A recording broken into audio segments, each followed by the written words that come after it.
Akala ko matapos ng episode 7, mas magiging malinaw na ang lahat. Mas magiging simple, mas magiging madali. Pero minsan, sa mga kwentong bawal, hindi kailanman naging madali ang pag-ibig. Isang linggo matapos niyang sabihin na, "Wag mo akong iwan habang hinahanap ko yung sarili ko." Napansin kong iba na ang kilos niya. Mas present, mas attentive, mas gentle. Kapag may break kami, lagi niya akong hinahanap. Kapag may problema, ako agad ang nilalapitan niya. At kapag nauwi kami, hindi na siya bumibitaw sa kamay ko. Hindi kami, pero hindi rin hindi. Isang gabi, habang naglalakad kami pa uwi, bigla siyang huminto sa harap ng crossing. "Can I ask you something?" Tanong niya. "Ano yon?"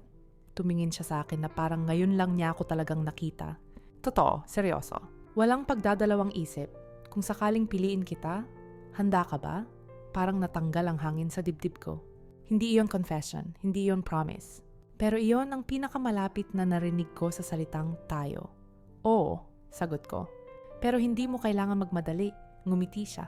Yung ngiti na parang matagal niya nang gustong makita ako sa ganitong paraan. "Thank you," sabi niya. "I want to fix everything first. I want to be better. Para kapag dumating yung araw, deserving ako sa'yo." At doon talaga ako bumigay sa loob.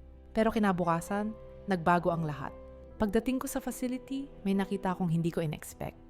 Siya, nakaupo sa isang sulok, hindi mapakali, hawak ang phone na para bang may masamang balita. "What happened?" tanong ko. Huminga siya ng malalim. Tumingin sa akin na parang may gustong sabihin pero hindi niya masabi. Nag-message siya, bulong niya. Natigilan ako. "Sino?" "Yung girlfriend ko, yung iniwan ko sa home country. She wants to fix things. She wants to try again." Parang may bumagsak sa dibdib ko. "Anong sagot mo?" tanong ko, pilit na kalmado. Hindi siya agad sumagot. Tapos tumulo ang luha niya.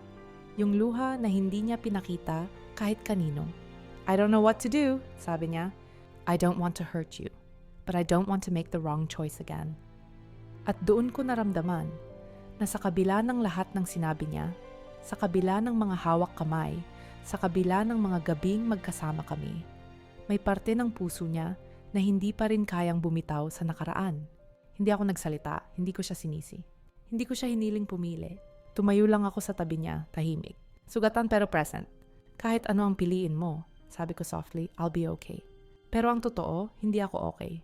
At mas masakit pa ang susunod na sinabi niya, "Ayokong mawala ka, pero ayokong mawala siya." At doon ko naintindihan, minsan, kahit anong pilit nating piliin ang isa't isa, hindi tayo ang pipiliin ng tadhana.